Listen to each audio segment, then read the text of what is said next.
Israel और Iran के आपसी वॉर में अब तक सैकड़ों लोग मारे जा चुके हैं, जिनमें से ज्यादा लोग ईरान के ही थे और इन लोगों में तो 40 स्कूल स्टूडेंट थे जिनकी कोई गलती भी नहीं थी, वो भी इस वॉर में मारे गए। हुआ क्या कि 28 फरवरी 2026 को ईरान के ऊपर अमेरिका और इसराइल मिलकर अटैक कर देते हैं और शायद उनका टारगेट ईरान के supreme leader Ayatollah Ali Khomeini थे, क्योंकि वो इस अटैक में मारे जाते हैं। और इसी के कुछ टाइम बाद इसराइल फिर एक और मिसाइल लॉन्च करता है जो ईरान के ही एक और शहर मिनाब पर गिरता है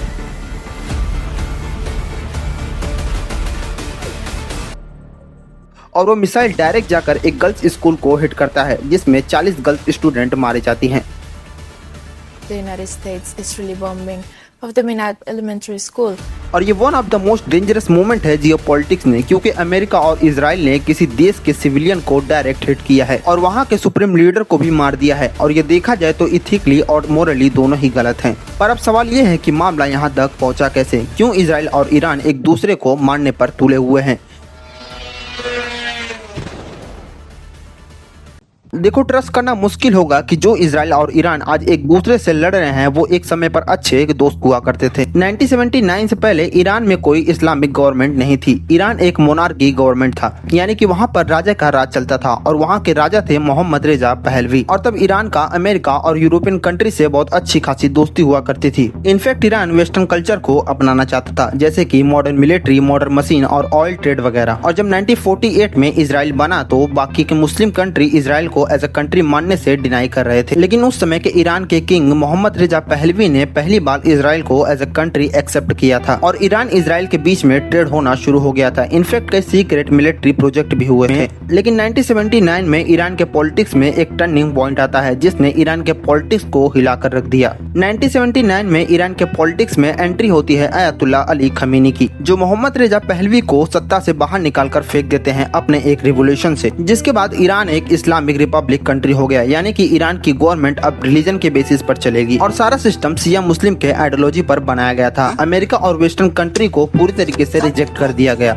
यहाँ तक कि ईरान ने इसराइल को एक गलत तरीके से बना हुआ कंट्री भी कह दिया और उससे सारे डिप्लोमेटिक रिश्ते तोड़ दिए। इसराइल के सारे एम्बेसी को ईरान से हटा दिया गया और ईरान ने इसराइल को ओपनली अपोज करना शुरू कर दिया। और 1979 के बाद से इसराइल और ईरान के बीच में कोल्ड वॉर होना शुरू हो चुका था, जैसे कि प्रॉक्सी स्ट्रेटजी, यानी कि ईरान और इसराइल एक दूसरे के ऊपर खुलकर हमला नहीं करते थे, बल्कि किसी दूसरे देश को हथियार और पैसा देकर एक दूसरे के ऊपर हमला करवाते थे। जिसका एग्जाम्पल है हिजबुल्लाह, जो अभी भी लेबनान में एक्टिव है, जो 1980 में बना एक शिया मिलिटेंट ग्रुप है जिससे ईरान से पैसे, ट्रेनिंग और हथियार तीनों चीज मिलते हैं। पर अब सवाल ये है कि अभी जो ईरान और इसराइल के बीच में वॉर चल रही है उसका रीजन क्या है। दरअसल इसराइल और अमेरिका शुरू से ही चाहते थे कि ईरान के पास कोई न्यूक्लियर पावर जैसा वेपन नहीं हो, बल्कि इसराइल का तो ये मानना है कि अगर ईरान के पास कोई न्यूक्लियर पावर जैसे वेपन आ जाएंगे तो वो एक एग्जिस्टेंशियल थ्रेट बन जाएगा। और 1 जुलाई 1968 में ईरान ने एक ट्रीटी साइन की थी, नॉन प्रोलिफरेशन ट्रीटी, जिसका मतलब ये था कि ईरान कभी भी न्यूक्लियर पावर जैसे वेपन को नहीं बनाएगा। पर अगस्त 2002 में ये पता चलता है कि ईरान अनडिक्लेयर न्यूक्लियर फैसिलिटी तैयार कर रहा है। और जब ईरान से इंटरनेशनल एटॉमिक एनर्जी एजेंसी ने पूछा कि भैया ये सब क्या है, तो ईरान ने कहा ये सारे न्यूक्लियर प्रोग्राम हम अपने सिविलियंस के लिए तैयार कर रहे हैं, जैसे कि इलेक्ट्रिसिटी और साइंटिफिक रिसर्च के लिए। पर जब इंटरनेशनल एटॉमिक एनर्जी एजेंसी ने इंस्पेक्ट किया तो पाया कि जो यूरेनियम इनरिचमेंट 3 से 20% होना चाहिए वो 60% था और न्यूक्लियर वेपन बनाने के लिए 90% इनरिचमेंट यूरेनियम की जरूरत पड़ती है। और 2025 में इंटरनेशनल एटॉमिक एनर्जी एजेंसी ने यह डिक्लेयर कर दिया कि ईरान एनपीटी के रूल को नहीं फॉलो कर रहा है और ईरान ने रिस्पॉन्स में कहा कि वो जल्द ही एक नया सीक्रेट न्यूक्लियर साइट को ओपन करेगा। जिसके 24 घंटे बाद इसराइल ने ऑपरेशन राइजिंग लायन को लॉन्च कर दिया, यानी कि ईरान के ऊपर अटैक कर दिया, जिसमें करीब 300 से ज्यादा एयर स्ट्राइक हुए। ईरान के मिसाइल फैक्ट्री और न्यूक्लियर साइट को तबाह कर दिया गया और इस वॉर में ईरान के कुछ टॉप लीडर की डेथ भी हो गई, जैसे कि हुसैन सलामी और मोहम्मद बगेरी, जिसके रिस्पांस में ईरान ने इसराइल के ऊपर बैलिस्टिक मिसाइल और ड्रोन से हमला किया और इसराइल के कई मेजर सिटी को भी निशाना बनाया।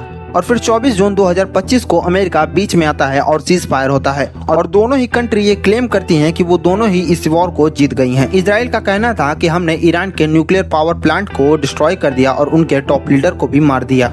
और ईरान का कहना था कि वो हिस्ट्री की लार्जेस्ट अटैक को सर्वाइव कर लिए हैं, तो इसलिए वो जीते हैं। पर वॉर अभी खत्म नहीं हुई थी, या ये समझिए कि अभी दूसरे वॉर के लिए लोग तैयारी कर रहे थे, क्योंकि ईरान मानने वाला नहीं था। और 28 अगस्त 2025 को पता चलता है कि ईरान अपने न्यूक्लियर वेपन को बनाना फिर से कंटिन्यू कर दिया है, जिसके बाद फ्रांस, जर्मनी और यूनाइटेड किंगडम मिलकर स्नैपबैक मैकेनिज्म को इनिशिएट करते हैं। स्नैपबैक मैकेनिज्म बेसिकली एक स्पेशल लॉ है जो इन सारी कंट्री को ये पावर देता है कि अगर ईरान एनपीटी के रूल को वॉलेट करता है तो ये सारी कंपनी स्नैपबैक मैकेनिज्म की हेल्प से इसको फिर से रीइंपोज कर सकते हैं। ये एक 30 डेज का प्रोसेस होता है और ईरान को 30 डेज का टाइम भी दिया गया था, लेकिन ईरान अपने न्यूक्लियर पावर को बनाना बंद नहीं करती और इंटरनेशनल एटॉमिक एनर्जी एजेंसी के इंस्पेक्टर को इंस्पेक्ट भी करने नहीं देती। ये बात वेरीफाइड तो नहीं है, पर अक्टूबर 2025 में इजराइल और अमेरिका ने डिस्कशन किया था और इजराइल ने अपने डिफेंस अथॉरिटी को ये ऑर्डर दे दिया था कि ईरान के अगेंस्ट फ्यूचर स्ट्राइक के लिए तैयार रहे। और दिसंबर 2025 में ही ईरान में प्रोटेस्ट होना शुरू हो गए थे, क्योंकि ईरान की करेंसी लगभग 50% तक गिर चुकी थी और प्रोटेस्ट इतना ज्यादा बढ़ चुका था कि ईरान की गवर्नमेंट को खुद के सिविलियन को शूट करना पड़ा,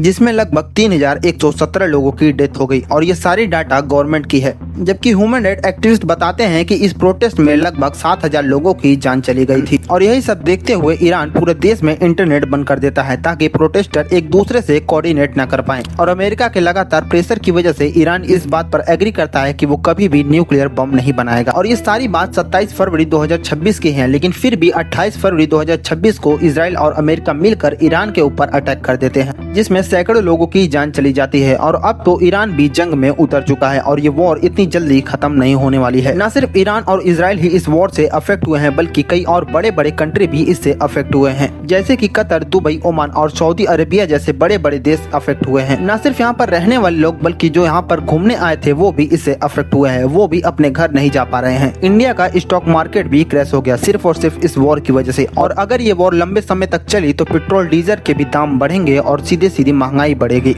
अगर आपको ये वीडियो इन्फॉर्मेटिव लगी हो तो हमारे चैनल को सब्सक्राइब करिएगा।